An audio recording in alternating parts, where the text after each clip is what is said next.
મિત્રો, આજે આપણા ચર્ચા ઇલેક્શન ઉપર જ છે. બધા જાણે છે ઇલેક્શન ઉપર ચર્ચા અને પ્રકાશને બોલવાનો છે. હા મને સોરી, तो आज ऑल इंडिया आपको टेलीकास्ट है इसलिए हिंदी में बोलवाना है. आज हमारी चर्चा इलेक्शन के ऊपर ही है. इलेक्शन के ऊपर सारा देश में चर्चा है, चैनल में चर्चा है, यूट्यूब में है, काफ़ी पत्र पत्रिकाओं में भी है. और ये बहुत ही दिलचस्प जो कहते हैं वो तनावपूर्ण था और बाद में दिलचस्प बन गया. जो इसका जो अंजाम जो है बहुत ही दिलचस्प इंटरटेनिंग, जैसे एक प्रकार ऑक्सीजन जैसा गिविंग ऐसा जैसे हो गया. सबसे मुझे जो इंडियन एक्सप्रेस का एडिटोरियल मुझे काफ़ी अच्छा लगा. Voted to govern and opposition, दो voted to govern and opposition. Last time voted to govern but no opposition. जो गवर्न और रेस्पॉन्सिबल, अगर without any opposition democracy thrive नहीं करता है, ये बात है. और काफ़ी पेपर ने तो प्रिंट मीडिया भी बहुत सुंदर सुंदर एडिटोरियल्स, हेडिंग्स, कुछ हेडिंग्स बस मोनोटोनस था. तीसरी बार, इस बार ऐसा ऐसा सब आया. लेकिन लोगों का जो फिर से हाथ वो खिलने लगा, कलम जो बंद हो गए थे मुझे लगा खिलने लगा. और आगे जाकर कलम खिलेगा और भी लोग और भी बोलेंगे. जो बोलना बंद हो गया था लोग बोलना चालू करेंगे. सो इन दिस वे इलेक्शन का मेनी सेट्स, जरा जैसा हो तो बहुत इसका मेनी सेट्स है उसका. और उसी सेट्स के बारे में चर्चा बहुत ज़्यादा अच्छे ढंग से कर सकते हैं. प्रकाश भाई मौजूद हैं, मैं प्रकाश भाई को ही देता हूँ ताकि वो बात करें. फिर बाद में सब लोग हम लोग विल डिस्कस, जॉइंटली हम डिस्कस करेंगे. मैं प्रकाश भाई को देता हूँ.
गवर्नमेंट, वो सब जगह प्रदेश में सबको न्योता देने लगे, heads of the state, and heads of the state also they also get गागा लगा।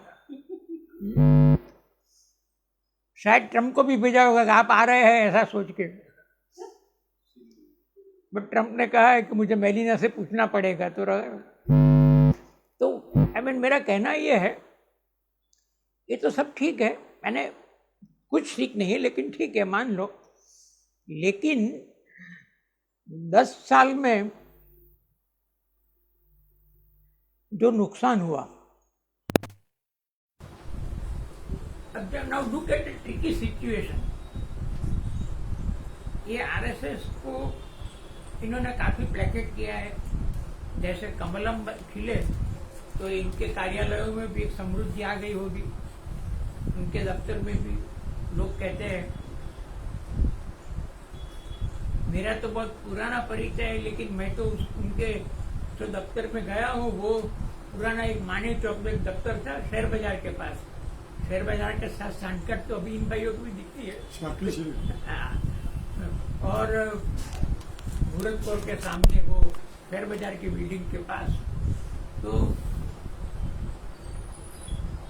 मैं 40 साल पहले की बात करता हूँ, शायद उससे भी पुरानी बात करता हूँ, बिफोर 60 ईयर्स, 40 नहीं, बिफोर 60 ईयर्स। तो फिर ये जो 2 बाजार में बलिया का वो रोड कहते हैं कहाँ बना है, मैंने देखा नहीं है, वो अखबार में पढ़ता हूँ एड्रेस लिखा। अब इसके बाद और भव्य हो गया होगा, सब जगह बनता। 5 स्टोरेज हो गया, 5 माળ એટલે આમાં ઉપરો માળ કયો કહેવાય?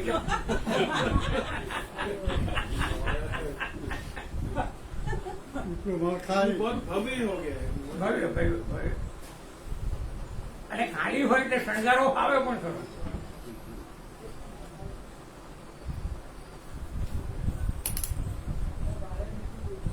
लेकिन एक पॉइंट मैं आपके ख्याल में खास लाना चाहता हूं कि इस 10 साल में धीरे धीरे करके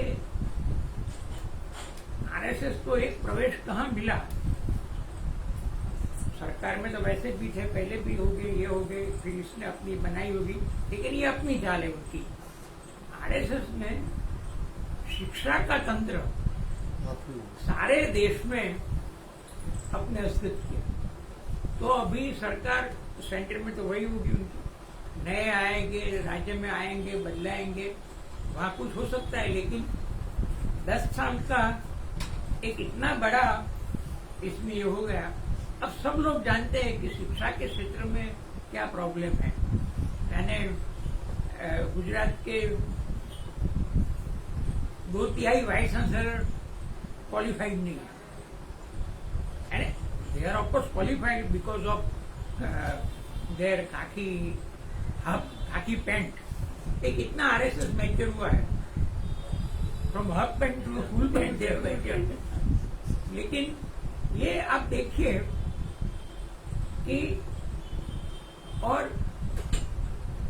फिर ये 10 साल में जो सो कॉल्ड व्हाट्सएप इंडस्ट्री चली, तो ये तो अभी तो इनकी सरकार है, मोदी की होगी मान लीजिए, 8 या 9 को वो शपथ लेंगे, लेकिन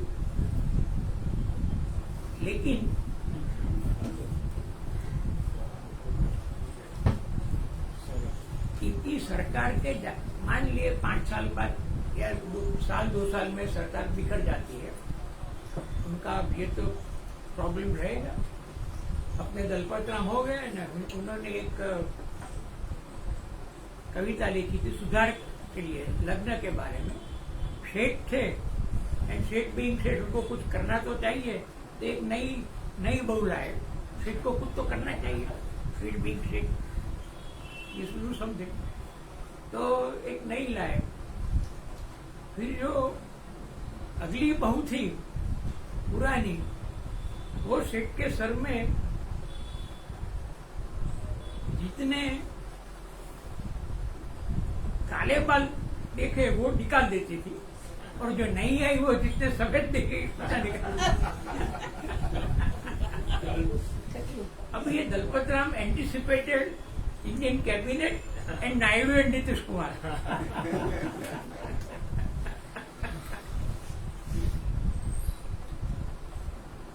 जस्ट एन असाइड. अब कोलिशन की कोई नवाई नहीं है हमें. ये सिंस 1989 वी एक्सपीरियंस इट, और उसके प्लस पॉइंट्स भी है. एक इसमें ये हो सकता है कि इनके एजेंडा पर कुछ कंट्रोल हो. हालांकि जिस प्रकार से वाजपेयी appear to accommodative, ये आप उसमें नहीं देखेंगे, लेकिन फिर भी he has to consider many things and it will be a coalition.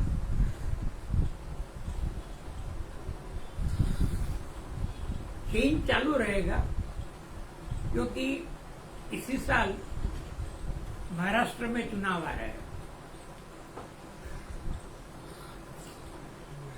Delhi के पड़ोस में हरियाणा में आ रहा है.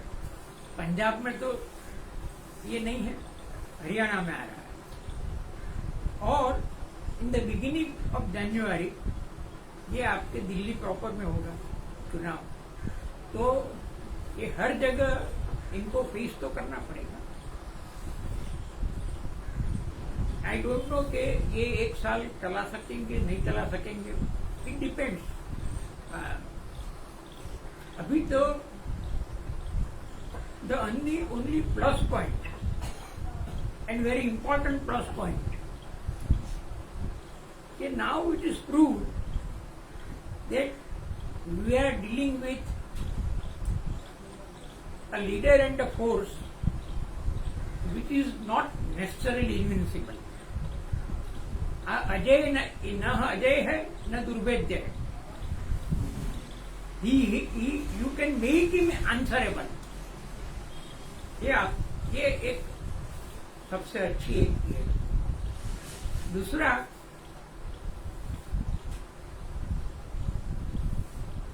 राहुल को मैंने आपने सबने राहुल को बाबा कभी कहा था. आज भी अपने मोदी भक्त तो उसको बाबा ही कहेंगे.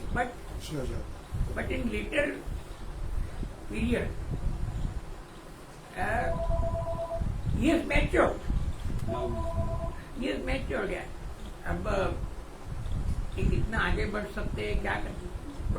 As of today he seems to be quite mature. I mean ये हमारी और आपकी बात तो अलग है.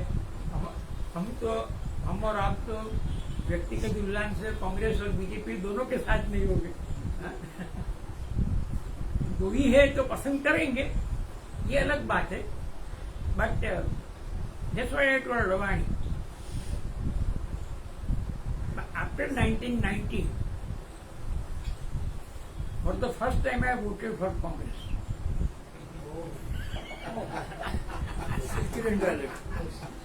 उस जमाने में मेरा कुछ परिचय था तो बातें होती रहती थी.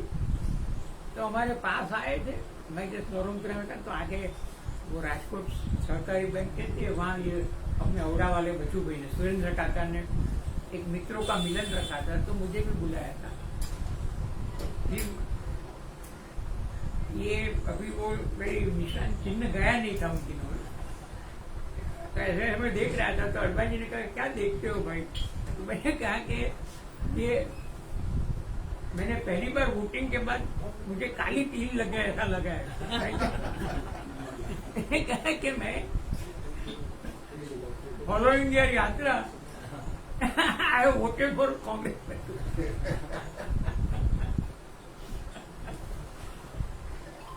तो तब तक तो क्या था कि एक जनता फ्रंट के जमाने से एक प्रकार किया, एक उसके साथ एक संबंध था और उसका बेसिस अलग था. But then the line that they too, I think that was the only reason that one can take. अगर आप दो ही ऑल्टरनेटिव है तो I will go for Congress.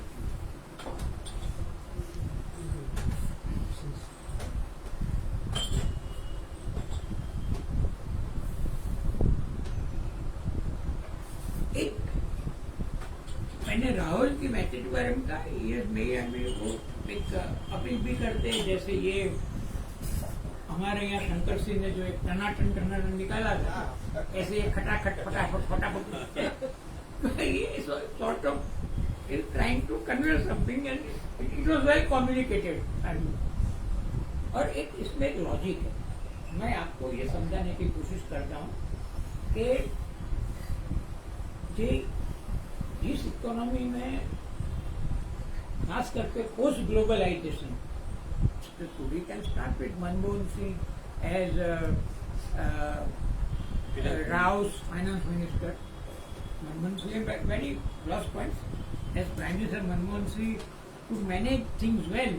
तो जब ये इकोनॉमिक डिप्रेशन आया तो we can model through. And we don't share globalization perspective, but we have to pay our respects to his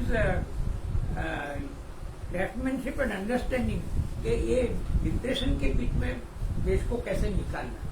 I mean it was great opportunity, very great opportunity. फिर वाजपेयी ने ये विस्फोट किया, उसके बाद दुनिया के बाजार में हमारा कोई संबंध नहीं था। It was Manmohan Singh as prime minister.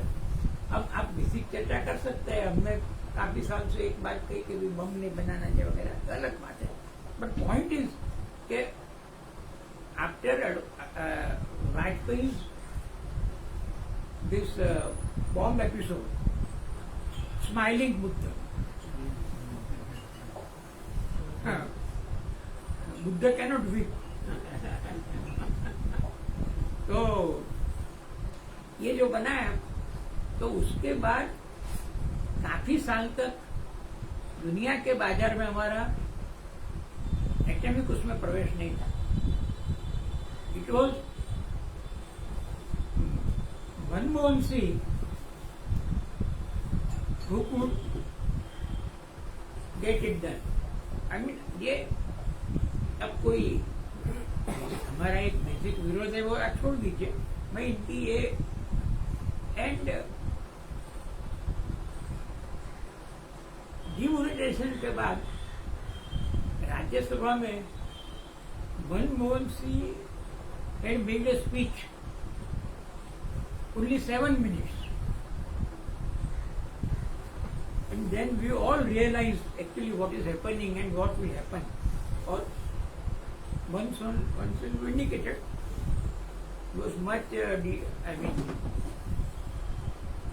criticized as Manmohan Singh वगैरह, मोहन वगैरह, वो तो ठीक है। He could face praise. Our hero cannot.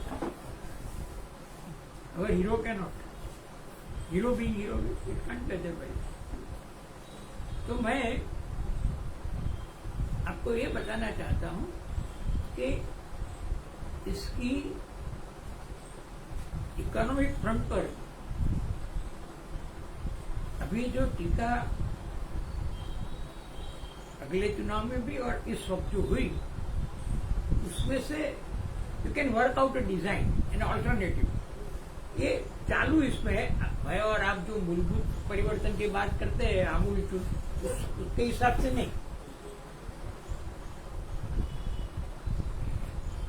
Marks के हिसाब से नहीं और गांधी के हिसाब से भी नहीं। लेकिन जिस प्रकार की इकोनॉमी में हम जी रहे हैं, तो अभी रनीता बेन नहीं सुनेगी क्योंकि वो इकोनॉमिस्ट अध्यात्म है, तो वो she will bear with me. When like our singer friend, she will also go in mouth. Hopefully, I'm a very strong critic, and everyone is a witness. तो ये जो न्याय की बात, फिर हम यूजुअली फ्री बाय इसका विरोध करते हैं कि उसका प्रवेश और आपके अकाउंट में वो रामदेव वाले नहीं, लेकिन सच्चे अकाउंट में वो पैसा का आना, ये जो it is common sense economics. तो एक तो आपको सस्टेन करता है,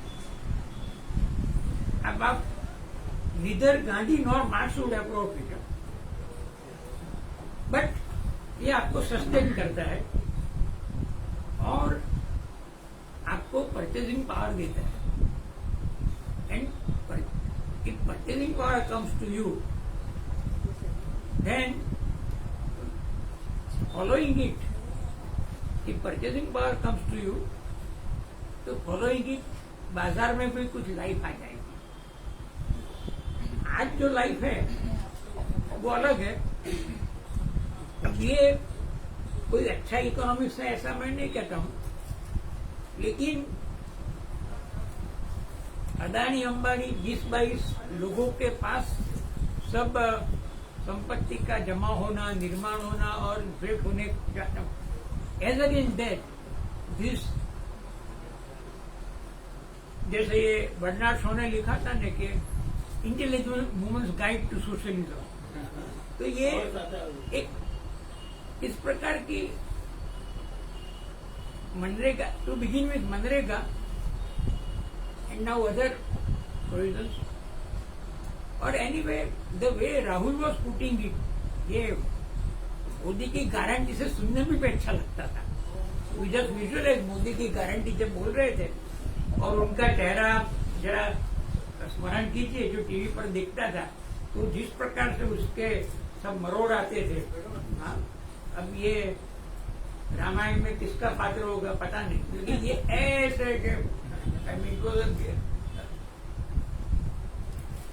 वो पहले उनके ट्वीट्स के बारे में जाने जाते होंगे, बट बस इस बार उनका सारा चुनाव कैंपेन उनके ट्वीट्स के बारे में हुआ. ये आप देखिए, और the way he presented himself, you simply forget the whole Banswara speech. And in a organized and sponsored interview से इसके जब मैं हिंदू मुस्लिम करूंगा तो लीडर होने के लायक ही नहीं रहूंगा. तो नहीं रहा हूं ऐसा कौन है भाई, नहीं रहूंगा नहीं रहूंगा. और आपकी बांसवाड़ा की स्पीच तो सबने देखी. इट वॉज ऑन संडे, जब सारी दुनिया रह कर रही थी,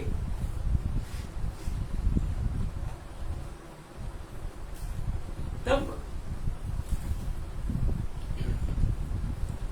इलेक्शन कमीशन छोड़ रहा था. इट ऑन वेडनेसडे सेड के we are looking into asking. अरे आस्किंग किसको किया? जेपी नड्डा को, कि आपके लोग ऐसे प्रचार करते हैं. अरे भाई बांसवाड़ा में ये बोला गया, सब में देखा था. अरे एंटी क्लाइमेट एक बात, मोदी लॉस बांसवाड़ा. उनका कैंडिडेट उड़ गए. मोदी ने जहाँ प्रचार किया सब जगह. तो ये भी इसकी मैंने बात की, लेकिन जो छोटे छोटे इकोनॉमिक पॉइंट्स है, फाइनेंशियल पॉइंट्स है, अगर आप और उसको एक और फरमाए तो उसमें से with all it's limitation and gimmicks a design emerges. और ये डिजाइन ये है कि आपकी इकोनॉमी में आपको कॉमन मैन के सुख का ख्याल रखना है. यानी this is something that the whole globalization process has never taken into account. When Stiglitz also realized it and spoken about it. But तो ये कोई बड़ी इकोनॉमी की कोई एक दर्शन है ऐसा मैं नहीं कहता हूँ. बट द पॉइंट इज क्या you have to take cognizance of common man and this narrative is sort of alternative narrative. इसकी विशेषता मैं ये समझता हूँ कि ये 10 साल जो नैरेटिव चला नेशन नेशन नेशन करते, इवन ये जो इम्प्रॉम्प्टू मीटिंग बुलाई अपने को एनडीए के कैंडिडेट घोषित करने के लिए, उसमें भी जो बोला तो ये था कि हम राष्ट्र प्रथम की भूमिका से हम चलते हैं वगैरह, तो the usual thing. But the entire narration now stands challenged by an alternative narration. आपके पास नैरेटिव नहीं है, या मैं और आप अगर मिले तो as intellectuals belonging to different camps मास्टरों મળે जब तक वो रसोई दीर्घी की चिंता कर सकते हैं, रसो दुर्गो ऊंझा ऊंझा जो भी है, बट द पॉइंट इज कि एक नैरेटिव बन रहा है और जो एक माने में इज बीइंग एक्सेप्टेड के as against this Ambani Adani economics, ये आपको कॉमन मैन इकोनॉमिक्स उसका एक नैरेटिव नेशन के नाम पर एक विलक्षण प्रकार के एजोनॉमी, इसमें हिंदुइज्म की और कैपिटलिज्म की, as against that a common man's economy, ये एक बदलता ऑल्टरनेटिव है, ऑल्टरनेटिव पर्सपेक्टिव है. And now it may come of age अगर अगले दिनों में if they continue with this process, ये इंडिया ब्लॉक अगर सस्टेन होकर इस प्रकार के इश्यूज पर चला करता है तो for by any next chance I think they would gain A greater acceptability. तो ये नरेशन के बाद, नैरेटिव की बात. एक तीसरी बात कि आपको राष्ट्र के नाम से और आपके माइंडसेट के नाम से आप जो सब एक अच्छा सत्तू की बात करते हैं, और नेशन और सारे देश को एक लकड़ी से चलाने की the entire federal principle almost lost. ये अब आपको फेडरलिज्म का स्वीकार करके चलना पड़ेगा. नॉट दैट एनीथिंग नीतीश और Chandrababu Naidu NDA, there are three ends, NDA, Nitish and Naidu. तो ये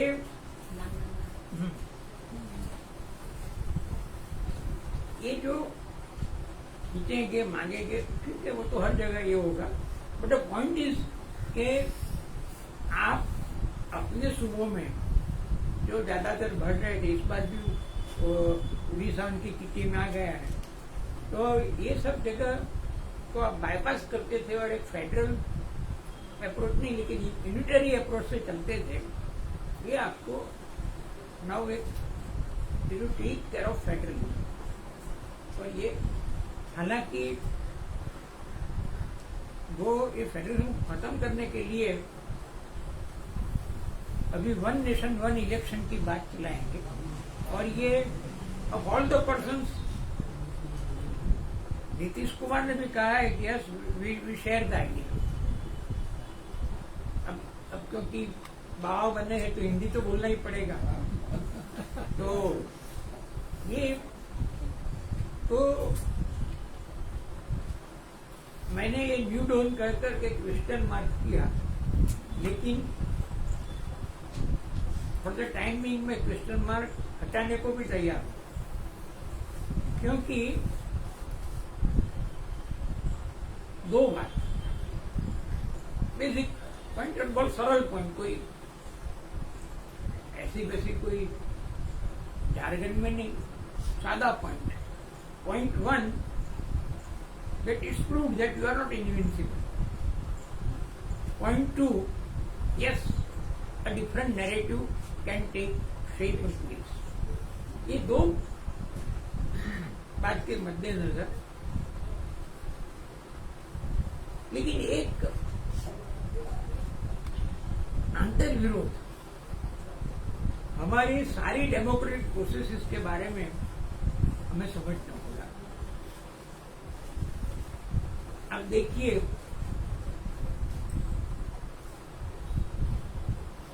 पिछले कितने साल से your print India is rarely readable. अब तो अखबार पहले जैसे पढ़ने लायक मिले, हालांकि एक्सप्रेस में एक आध अच्छा आर्टिकल आ जाएगा, कमेंट आ जाएगी, टेलीग्राफ तो जरा जोर से फ्रंट पेज पर ये करेगा, but all said and done, by and large social media and YouTube ये और अपना प्रिंट मीडिया, दोनों के बीच में एक अंतर विरोध है।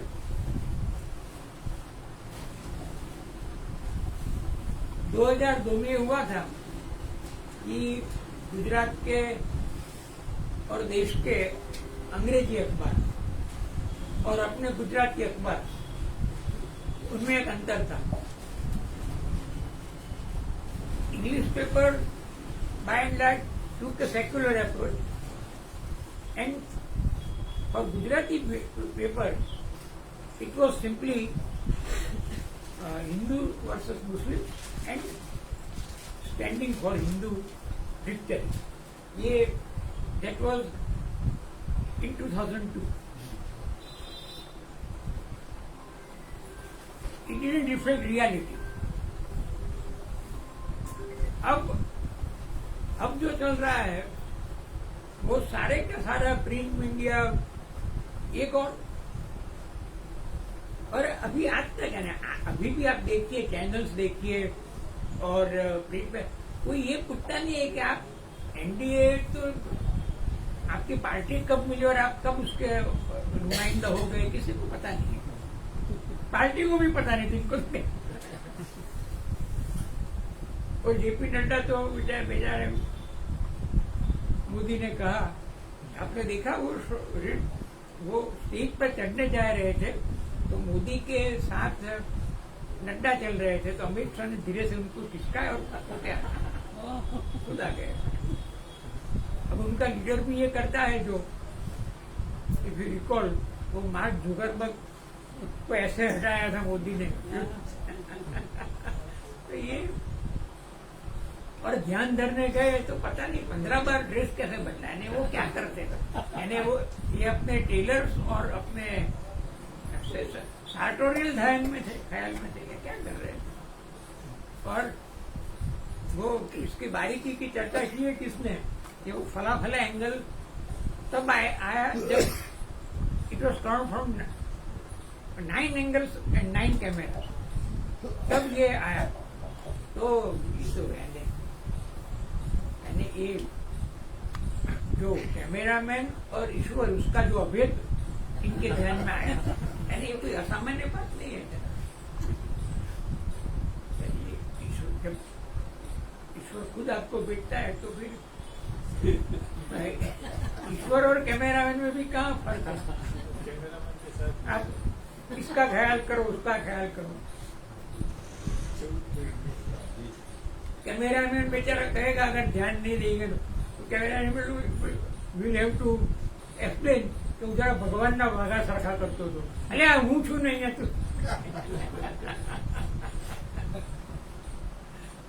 नहीं, ये चलता है। माइंडसेट क्या होता है, आप देखिए। अब ये अपने मित्र मकरम मेहता ने फिर क्षमा याचना कर ली और समाधान हो गया, बट ये ब्रॉट आउट अ लेटर।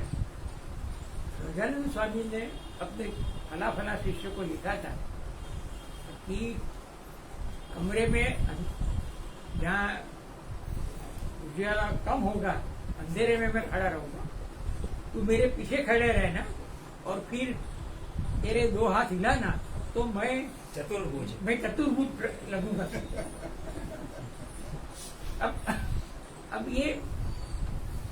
इतने बड़े सदानंद स्वामी ने ये किया, और वो भी छपैया से, अयोध्या के पास से यहाँ आए थे और अपनी प्रतिभा यहाँ से अयोध्या गई। तो इतना तो बनता है, कुछ तो मीठा बनता है।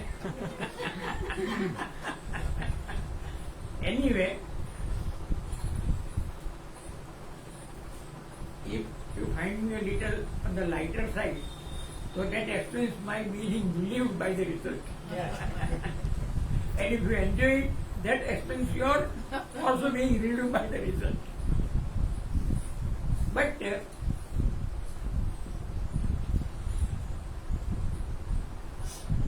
we are happy about Rahul and the way Khadge conducted him.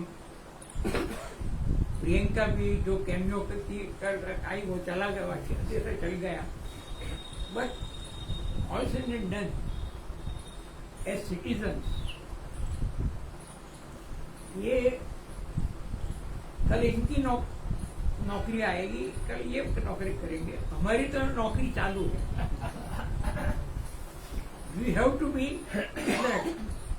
Had there been a totally pro-opposition result, even then we will have a problem, questions. Of course, that there is possibly a qualitative change, ये तो हमें consider करना पड़ेगा. But we are the blessed one कि जिनकी नौकरी पक्का है. ये हमारी और आपकी ब्लेसपन की परिस्थिति बनी रहेगी. इस नोट पर मैं बात खत्म करता हूँ.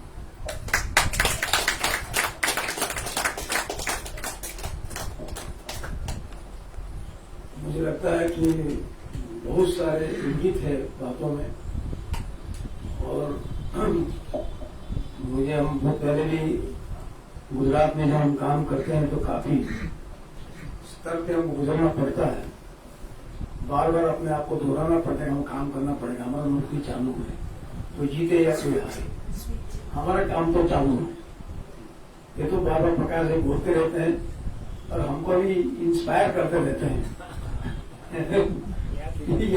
ये बात आज वो बैठे, आज उन्होंने फिर से दोहराया. लेकिन सारे यहाँ लोग काफी सिटीजन्स बैठे हुए हैं, उनकी मन में भी काफी मुर्गियां चलती होगी, वो भी कुछ शायद कहना चाहते होंगे. मुझे लगता है कि माइक में घुमाता हूं.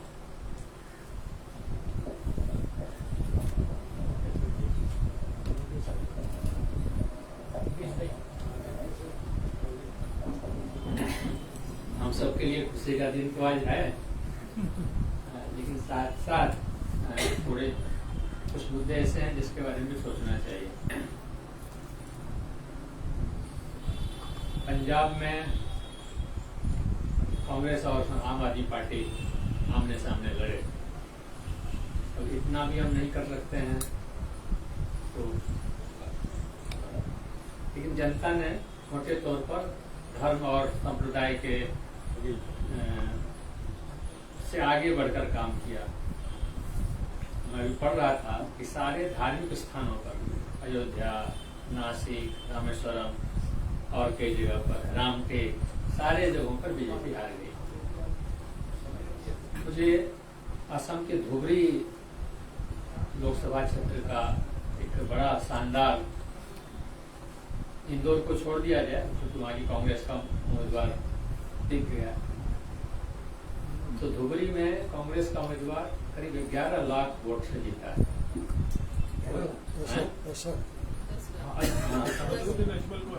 10 लाख की વધારે એટલે 14 लाख वोट મળે છે. हाँ 14,71,885 वोट मिले हैं. और तो बहुत बड़ी जीत है. और उसके सामने कौन खड़ा था? उसके सामने मुस्लिमों का एक संगठन जिसका नाम अजमल या कुछ है, जो मुगल रूप से महाराष्ट्र का है, मध्य प्रदेश का है, वहां पर बनाता है. लेकिन धार्मिक राजनीति करने वालों को भी धुबरी के लोगों ने नकार दिया और इतने भारी बहुमत से जिताया. और वहाँ बीजेपी को, वो भी मुस्लिम उम्मीदवार था, करीब 2000 वोट मिले. और कई जगह पर बीजेपी तो कहीं पर 2000 से जीती है, कहीं पर 118 से कहीं जीती है. तो ये सब यहाँ पर जो बीजेपी को वोट मिले वो 0.5% वोट मिले हैं धुबरी में.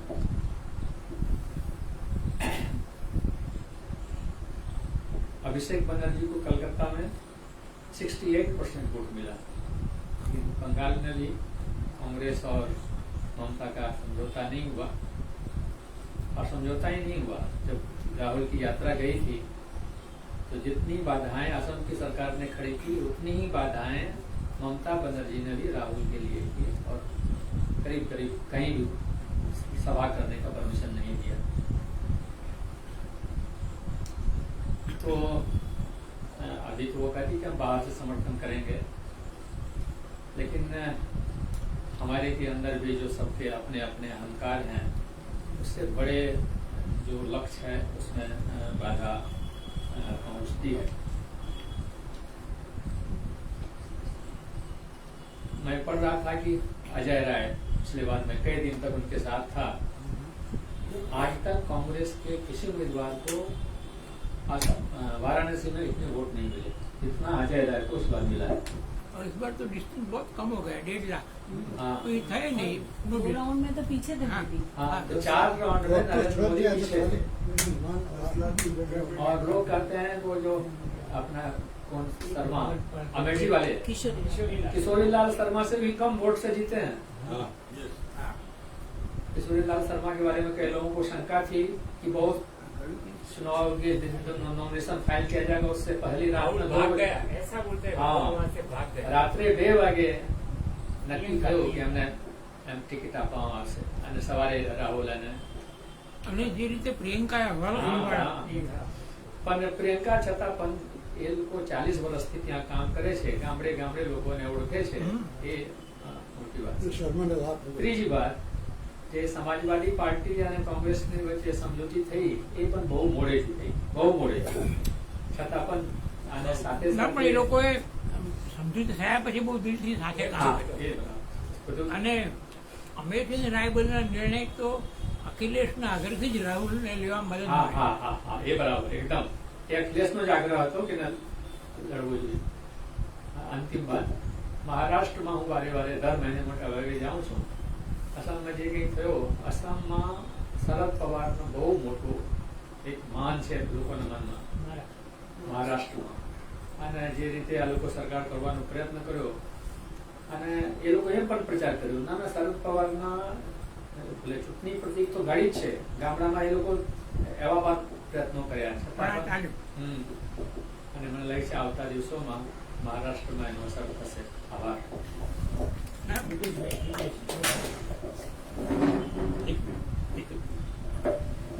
મને લાગે છે આમાં એક ઇનવિઝિબલ હાથ પણ છે જીતાડવામાં પણ, અને એ સુપ્રીમ કોર્ટ સુપ્રીમ કોર્ટે કેજરીવાલને જામીન આપ્યા હાથે, એટલે લોકોમાં જરાક હા, શક્તિ ના દિલ્હીમાં અસર ના પડી પણ દેશમાં અસર પડી, કોન્ટ્રાડિક્શન છે બધું। આ બહુ ખોટું કરે છે સેન્ટ્રલ ગવર્મેન્ટ, એમ બધે मेरे ख्याल से ये जनवरी में अयोध्या का मंदिर का कॉन्सिग्रेशन हो रहा था, तब भी लोगों ने मीडिया में ये पूछा था कि ये राम मंदिर आपके वोटों को कुछ असर डालेगा। जन इंडिपेंडेंट ऑब्जर्वेशन ये थी कि ये राम मंदिर जो है ये वोटों का कोई असर नहीं डालने वाला, हालांकि ये मानने को तैयार नहीं थे कि भाई असर डालेगा।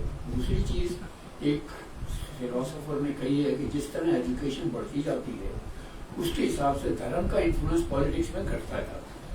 तो इस तरह पिछले 10 सालों में धर्म का इन्फ्लुएंस कम हो गया है, लेकिन जो कुछ पुराने धार्मिक जो है जिसको ऑर्थोडॉक्स बोलते हैं वो अभी तक मानते हैं कि भगवान राम के नाम पे वो वोट जीत सकेंगे।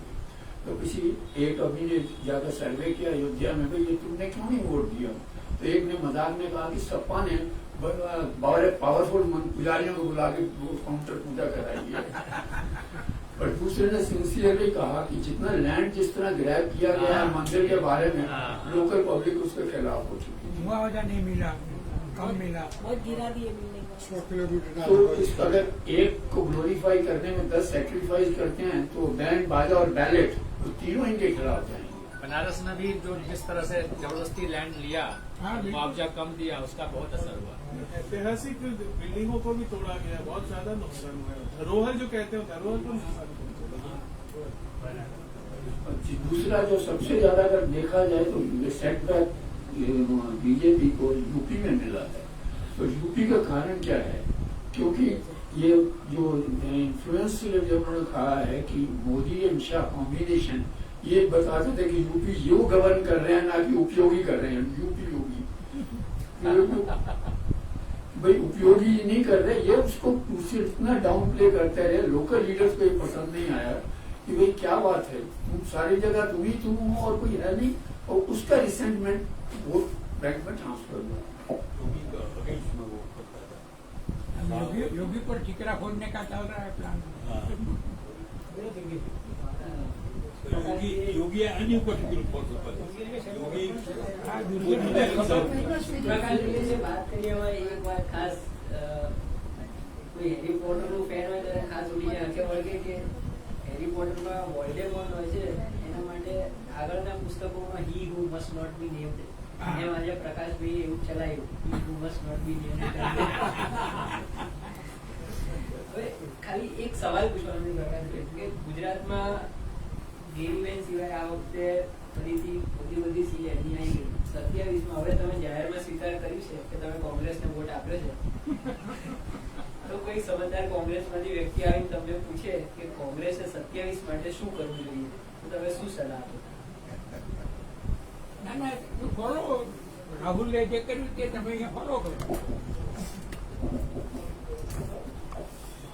એ તો અત્યારના જે સંજોગોમાં આ રિઝલ્ટો આયા છે એ સંજોગોમાં મજૂર પ્રજા તો ખુશ છે જ નહીં કોઈ સંજોગોમાં. મારા 50 વર્ષના લેબર એક્ટિવિટીના સંપર્કોમાં મેં જોયું કે મજૂર ત્યાંનો ત્યાં જ છે. ઠીક છે, અત્યારે 500 રૂપિયાનો રોજ મળે છે, એ પોતાનું ગુજરાન ચલાવી લે છે. આજે ઘણી જગ્યાએ જોવા મળે છે કે મજૂરોનું કોઈ છે નહીં, મજૂરોનો કોઈ અવાજ નથી સંભળાતો, મજૂરોને કોઈ સાંભળતું નથી. દુનિયાભરના નહીં પણ ભારતના ઘણા ટ્રેડ યુનિયન લીડરો ના સંપર્કમાં મેં આવ્યા, ઘણા લોકોની સાથે ઘણી ચર્ચાઓ થઈ છે. પણ મને એવું લાગે છે કે આ સંજોગોમાં એક લેબર લોબીની મોટી જરૂરિયાત છે, અને જો લેબર લોબી બનશે તો ભવિષ્યમાં 65% મજૂર વર્ગ આ દેશનો છે એ સંકળાઈ અને પોતાની સત્તા બનાવી શકે. પણ આ બાબતોમાં મારી એક માન્યતા છે કે સારા પ્રમાણિક નિષ્ઠાવાન મજૂર નેતાઓએ આગળ આવી અને આ મજૂરોના સંગઠનોને મજબૂત બનાવવાની જરૂર છે. અને મજૂરો જો સત્તા ઉપર હશે તો કંઈક ગાડું વ્યવસ્થિત ચાલી શકશે. બાકી તો 65% મજૂર વર્ગ છે, 30% મધ્યમ વર્ગ છે, 30% મધ્યમ વર્ગનો પૈસો બધો શેર બજારમાં જાય છે પૈસાદાર થવામાં, અને ગણ્યા ગાંઠ્યા 5% લોકો એનો ફાયદો ઉઠાવે છે. માટે હું એમ માનું છું કે લેબર લોબીની બી જરૂરિયાત છે રાજકારણમાં.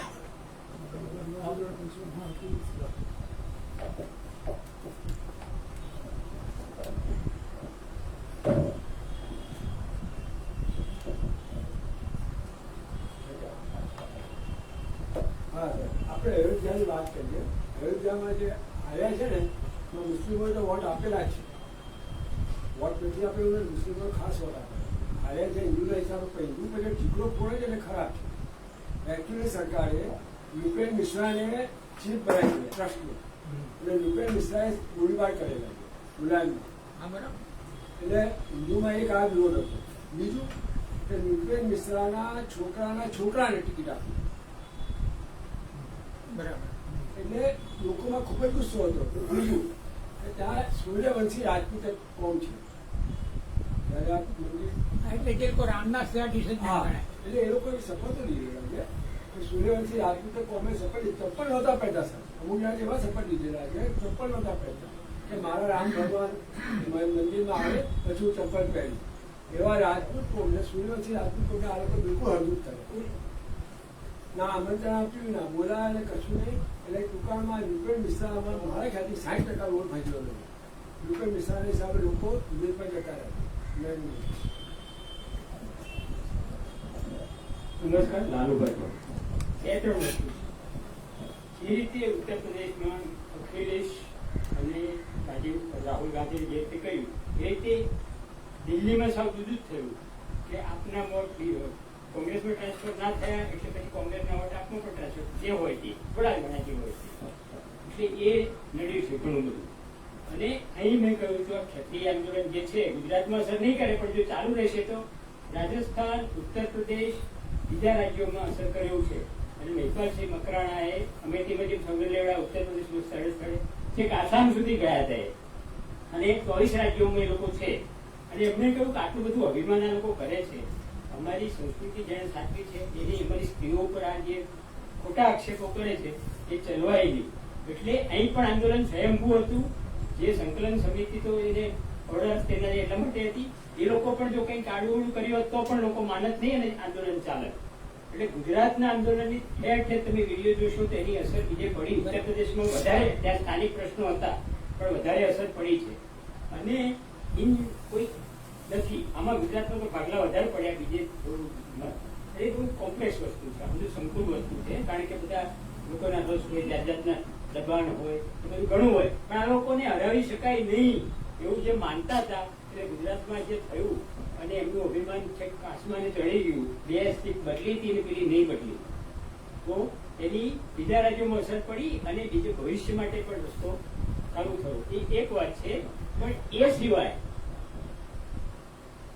દરેકને પોતાનું એમ હોય કે ભાઈ પેલી વખતે બિહારમાં સીટો કોંગ્રેસને વધારે મળી નથી, તેજસ્વીને ઓછી આવી હતી વિધાનસભાની સીટમાં.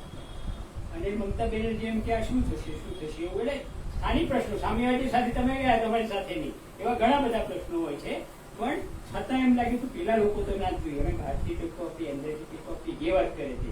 પણ હવે જેને આ રીતે સંયુક્ત મોરચાની સલાહ સરકાર ચલાવવાનો જેને અનુભવ નથી એને હવે ખબર પડશે. અને અત્યારે જે ઇન્ડિયા બ્લોકે જે કહ્યું કે અમે નહીં, અત્યારે તમે ભલે ચલો, તો એ પણ એક સારો નિર્ણય છે. એનાથી થોડુંક વધારે સ્પેસ મળશે કામ કરવા માટે. ઘણા મુદ્દા છે પણ આટલું વાત લાલુબાની અધૂરી વાત સાહેબ, હું એમ કઉ છું કે એનડીએની જે સીટો આવી, ઇન્ડિયાની આવી, એ વિપરીત થઈ ગયું. બીજાનું તો આ પ્રવચન જુદી રીતે અપાયું હોત, સરકાર પણ જુદી રીતે રચાય થવા દે, એમ થયું નથી. એટલે હવે પછી શું આપણે જોવાનું છે? એકબીજાને બરાબર ભાંડનારા, બરાબર એકબીજાના. અત્યારે આ ભાઈ ડાયા ડમરાથી નીતિશ અને ચંદ્રાબાબુને આગળ કર્યા છે, એ શું એમને કઈ રાષ્ટ્રીય પ્રેમ જાગ્યો છે ને આગળ કર્યા છે? ભાઈને ખબર છે કે જો ઇન્ડિયા આવ્યું તો મારે માટે તિહાર તૈયાર છે. ભગવાન જેના ભક્તો હોય ને આ બધી શી માયા? એનો જવાબ આપો. ભગવાનના ભક્તોની માયા. ભગવાન એમનો ભક્ત છે. ભગવાનને ભક્ત કહેવાને બદલે આવડું બોલાઈ ગયું. પોઈન્ટ આવે છે ધ મોસ્ટ હાઇપોક્રેટિક પર્સન. હત્યાઓ કરી, પત્રકારોને મારી નાખ્યા, જે નડે છે હત્યાઓ. અને તમે ધ્યાન કરવા બેસે શરમ નથી આવતી તમને. અને સંદેશનો તંત્રી પટેલ છે, એને આખો લેખ લખ્યો તેના બીજા દિવસે. અને જેમ સંતને સાધુને સ્ફૂર્ણા થઈને એમ સ્ફૂર્ણાઓનું એને વર્ણન કર્યું છે. આપણને સેમ સેમ સેમ. આ રિઝલ્ટ જોતા જે મને લાગણી થઈ પર્સનલી, જર્મન ભાષાનો શબ્દ છે શાડનફ્રુડ, એટલે ડિરાઇવિંગ પ્લેઝર ફ્રોમ સમવન એલ્સ મિસફોર્ચ્યુન. દાખલો આપો કે આપણી સામે પાકિસ્તાનની ક્રિકેટ ટીમ હારી જાય ને આપણે જે અંદરથી લાગણી થાય એ લાગણી અત્યારે અનુભવી રહી. અને આ જે મોદી નહીં પણ મહિષાસુર છે એનું જે પતન થઈ ગયું છે, મોદી નથી મહિષાસુર દુર્ગા સ્વરૂપ ધારણ કરી અને એને જાકારો આપ્યો, બરાબર. અને હવે જે થાય બરોબર, આજે 20 વર્ષ થયા ઘંટીના પડની જેમ પેલા સીએમ ને પછી પીએમ, આજે 20 વર્ષ થયા દેશના ગળામાં ઘંટીના પડની જેમ ચોટી રહ્યો હતો. આ રાક્ષસ એક નંબરનો રાક્ષસ.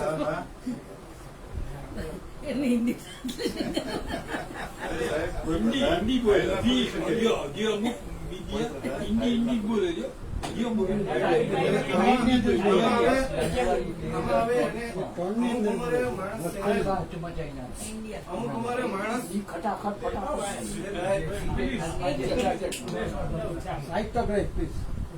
ઉંમરે માણસ સેનાઇલ થઈ જાય, એટલે 60 સુધી નાખી જવું અને 75 થોડા. હવે સેનિલિટીમાં પછી આપણે બધા ના આવીએ નથી થયા. આપણે બે નહીં. સાયકિયાટ્રિક ટ્રીટમેન્ટની જરૂર છે. એ વાત આ જે સાચી. સ્ટેટમેન્ટ પાસેથી બધા આવે છે, આપણે આ દુર્ગેશ તો એને કેસ ન પડે આપણે એને. Method in madness. મંગલસૂત્ર ને ભેંસ ને આ ને તે ને. પણ તમે આ કહેશો એટલે કેસ લેવો પડશે. એ ખાને દુર્ગેશ પહેલા જતો રહ્યો. આવો કેસ મારે લેવો પડે. હવે મેં તો જાણે નક્કી કર્યું હતું, મેં બાધા રાખી હતી કે જો ભલું થઈ જાય. ઇન્ડિયા આવે કે આ મોદી સરકાર ટૂંકમાં ના આવે હું 50,000 નું બધાને ખવડાવીશ. અને મોદી ખુદ જાય તો લાખ રૂપિયાનું માલ કાઢે. એમાં કેટલું donation? રામે વચ્ચે અરે તારે એટલું તો એટલું પણ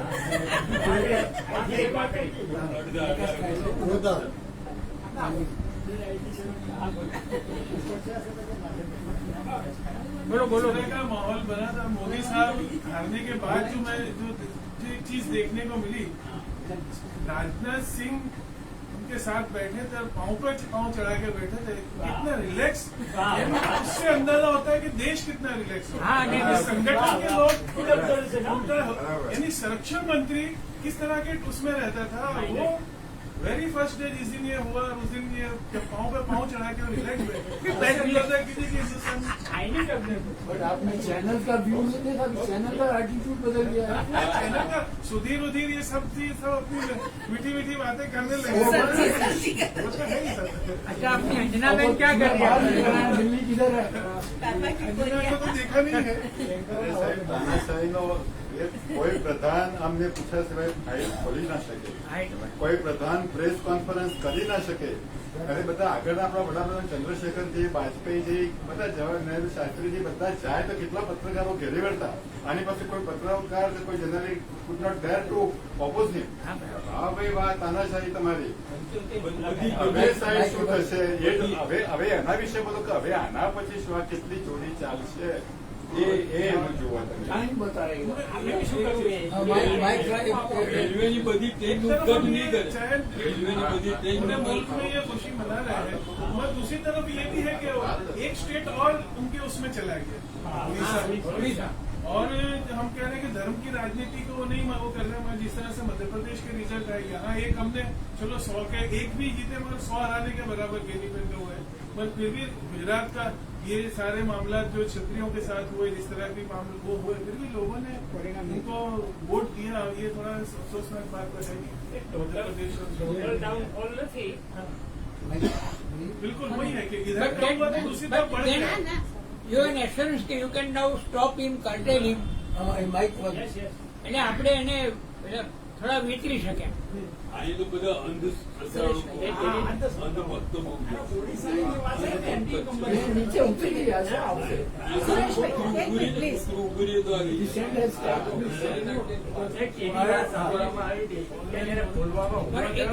એક સેકન્ડ કઈક ગોઠવે છે. શું કરું તમને? અચ્છા હવે વાત કરે. હા બોલો સુરેશભાઈ બોલો.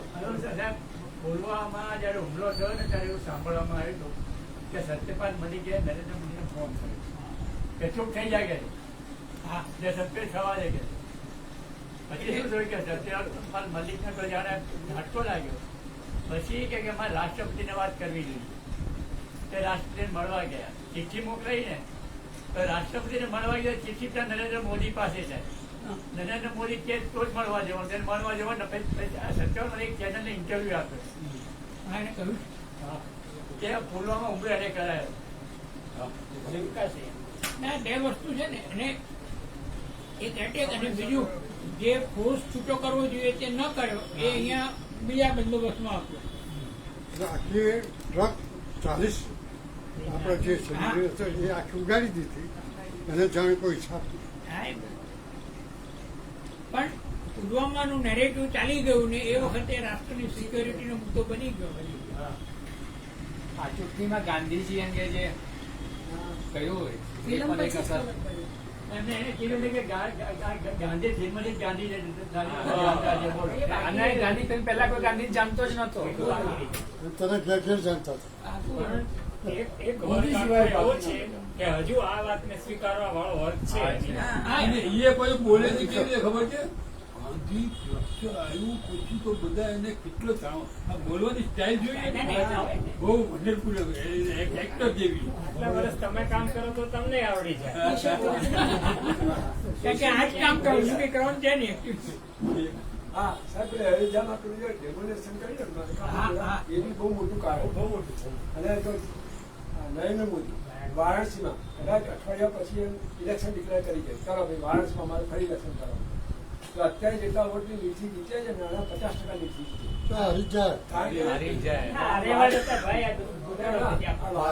સાહેબ એક તો કર્યું, કાશી વિશ્વનાથનું કોરિડોર કર્યું, હવે જગન્નાથનું કોરિડોર કરવામાં આવ્યું. પણ આમ જગન્નાથનું તો ઘણું ડેવલપમેન્ટ હવે તો કરશે ઓરિસ્સાની કેવું એની પાસે પણ જગન્નાથનું ઉત્સવ આણે બી પટનાયકી બહુ મોટો કર્યો. એ તો બીજેપી પ્રોક્સી ગિફ્ટ સિટી એ બધી ગિફ્ટ સિટી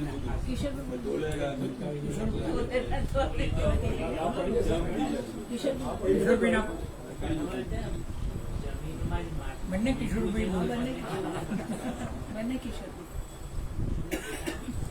બંને ઇલેક્શનનું આમ આપણે દુકાનમાં કહીએ તો બધાને આનંદિત એ રીતે આપણે થઈએ છીએ એટલે આપણા મનની ઈચ્છા હતી કે મહદઅંશે પૂરી, અને પૂરી તો ના થાય પણ મહદઅંશે આપણે શું ઈચ્છતા હતા કે જે રીતે પ્રચાર ચાલી રહ્યો હતો, મંદિરોમાં જે રીતે પ્રચાર ચાલે, સ્વામિનારાયણ મંદિરોમાં જે રીતે પ્રચાર ચાલે, ગામડે ગામડે જે પ્રચાર કરે, મોરારી બાપુ પ્રચાર કરે, એટલી હદે માહોલ એવું છે કે વિરોધ પક્ષોને કોઈ પણ જગ્યાએ સ્થાન મળશે કે કેમ એક પ્રશ્ન થઈ ગયો. પણ એવા માહોલમાં પણ આ પ્રજાએ એની ખોરીટ બતાવ્યું અને પોતાનો અવાજ બતાવ્યો અને તમે ક્યાં છો, અમે તમારી બધી વસ્તુ માનવા તૈયાર નથી, એ બતાવ્યું. બાકી સત્તા માટે બધાએ આપણે સૌએ જોયું કે આ માણસ કંઈ પણ કરી શકે, કંઈ કોઈ પણની સામે ઝૂકી શકે, કંઈ પણ બોલી શકે. ધારો કે મંગળસૂત્રનું બોલ્યો છે તો આપણે લોકો ટીકા કરીએ, બુદ્ધિજીવીઓ થોડા ટીકા કરશે, ભલે એ કરશે, પણ ગામડા લોકોને તો છે જ ત્યાં જો કદાચ અમારું એકમાત્ર મંગળસૂત્ર લઈ લેશો તો શું થશે? અવળું પડ્યું છે, સીધું નથી પડ્યું, ગામડામાં પણ અવળું પણ એટલે એને તો જાણી જોઈને જ આ બધું કરેલું. બાકી કઈ કોઈ મંગળસૂત્રની કે મટનની કે મછલીની કે આવી તરી ગુજરાતની કોઈ વાત આ હદ્દા ઉપર રહીને ભારતની આખી ગરિમા વડાપ્રધાન પદની આપણે ગુમાવી છે. મનમોહનસિંહ કીધું જ ને માનના ગલ્લે થી બોલતા હોય એવું લાગે. મનમોહનસિંહ બોલે જ છે. માનના એટલે ગલ્લે આ સડક છાપને લોકોએ સ્વીકાર્યું નથી અને સડક છાપને પૂરેપૂરો સરખો જવાબ આપ્યો છે. મને એવું લાગે છે કે આગામી દિવસોમાં જે રીતે રાહુલે આખું માહોલ ચલાવ્યું, જે અભિયાન ચલાવ્યું અને જે પદયાત્રા કરી, એવી જ પદયાત્રા હવેના મને એવું લાગે છે કે જ્યાં પણ ઇલેક્શન રાજ્યનું થતું હોય ત્યાંના કોંગ્રેસીઓ કે વિરોધ પક્ષો જે પણ હોય એમણે એક આવી પદયાત્રા કરવી જોઈએ, લોકોને મળવું જોઈએ, લોકોની સાથે જવું જોઈએ, એના પ્રશ્નો સમજવા જોઈએ, એને વાત કરવી જોઈએ. તો એક ફરીથી આશાનું કિરણ આપણને મળતું. આપણા 2014માં સાહેબ જયારે બેઠા ત્યારે એમને જાહેર કર્યું હતું કે દરેક સંસદને 2 ગામ 5 વર્ષમાં દત્તક લેવા પડશે. મને કેટલા કામ દત્તક લીધા 10 વર્ષમાં અને કેટલા સુધારા છે તો કોઈને ખબર નથી. બરાબર, સ્માર્ટ ગામની વાત કરી એના બદલે. અને દરેક બીજું તો આને શું કરે કે દરેક છે ને કે કોંગ્રેસની યોજના નામ બદલીને આયોજન પણ છે તો નીતિ આયોગ કર્યો. હવે બધી કોંગ્રેસની યોજનાના નામ બદલીને મેં શરૂ કરી એવો એક દેખાવ ઉભો કર્યો. બધા ખોટા છાજ પછી મને આપજો. ગુજરાતમાં આમ તો વર્ચ્યુઅલી તો 90 પછી કોંગ્રેસ સુધી કરે. આટલા વર્ષ કાર્યકરો ના હોય, કઈ ના હોય, કોઈ વિશ્વસિત ના હોય, એને થોડું બળ મળ્યું, હવે ઉભું થવાની તક મળી છે. એટલે વિરોધ પક્ષ ઉભો થઈ શકે એવું થયું છે. આપ નવો પક્ષ તો એટલે તરફ બધાને ખેંચાણ હતું, પણ ધીરે ધીરે એ પણ ખ્યાલ આવતો જાય છે કે ભાઈ બહુ સહેલું નથી આ બધી વસ્તુઓ. તમારી પાસે સત્તા ન હોય ત્યાં સુધી તમે બધું બરાબર ચાલે, પણ સત્તા આવે પછી જાત જાતના પ્રલોભનો અને જાત જાતની વસ્તુઓ તમારામાં આવી જાય છે, તમે ઈચ્છો કે ન ઈચ્છો તો પણ. એટલે આપણા માટે તો ઇટાલિયન વિજિલન્સ ધ્રુવ રાઠીએ પણ સરસ છેલ્લે કહ્યું જે થાય એ, પણ જે વોલ્ટેરે કહ્યું છે કે બધાએ કહ્યું છે કે સતત જાગૃત રહેવાનું ને આપણી નોકરી તો પ્રકાશભાઈની જેમ પાકી જ છે. મેં પણ કોંગ્રેસને ક્યારેય વોટ નતો આપ્યો, પણ મારા મિત્ર ડંકેશ સુધારે એમ કહ્યું કે તમે કોઈને વોટ ના આપો એ ન ચાલે ને, એવું પંચાણું મેં કહ્યું કે આ ભાજપને વોટ અપાવો, આપણા અડવાણીની બાજુ તમારે આપો તો આપવો પડે, વોટ નાખી ના જાય. આપણે હતું કે ભાઈ અમને પણ તક મળવી જોઈએ, પણ અમને જે કર્યું પછી તો એવી બીક લાગે કે, અને મને યાદ છે કે જયારે 414 રાજીવ ગાંધીના આવ્યા, માવળંકર સાહેબ ભરૂચમાં વ્યાખ્યાન આપવા આવ્યા હતા, કે મારા મિત્ર દિનેશભાઈ એમ કહે છે કે રાજીવ ગાંધીના હાથ મજબૂત કરો.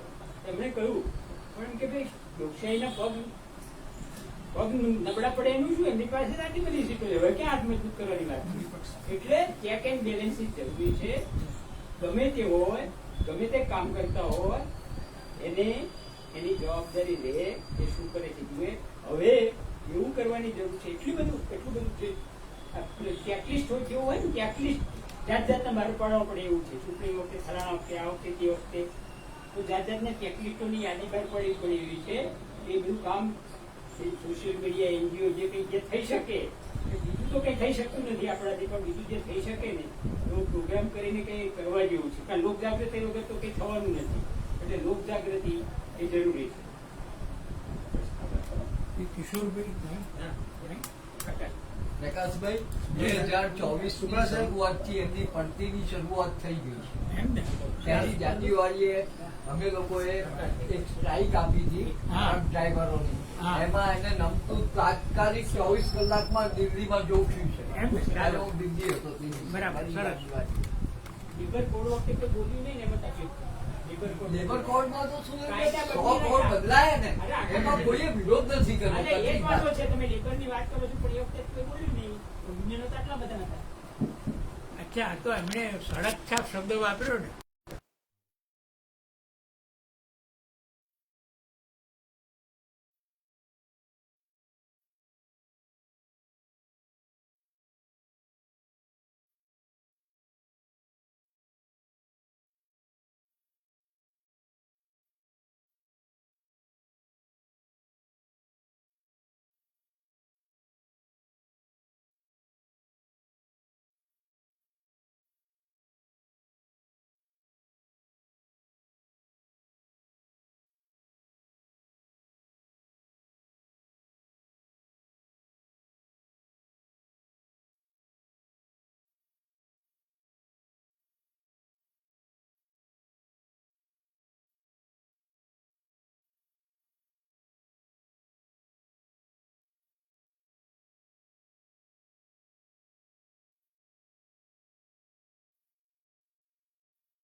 એક 2 મિનિટ એમના પછી તરત 2 મિનિટ વાત પૂરી ખરેખર તો જે 4 શંકરાચાર્યો જે વિરોધ બતાવ્યો એ સર આખા ઓપિનિયન પડ્યું. એને તો કોઈ જોઈએ જ નહીં ને. કોઈ પણ ક્ષેત્રમાં હું જ માલિક છું એટલે નક્કી છે. બધાને ખસેડ્યા, બધાને ખસેડ્યા જ્યાં હોય ત્યાં એમ જ એટલે આપણે શંકરાચાર્ય વાત માનવી ના માનવી દૂર હતું, પણ એમ કે છે તો બધા ખસેડ્યા. બધાને નિગ્લેક્ટ કરવાનું ક્યાં છે?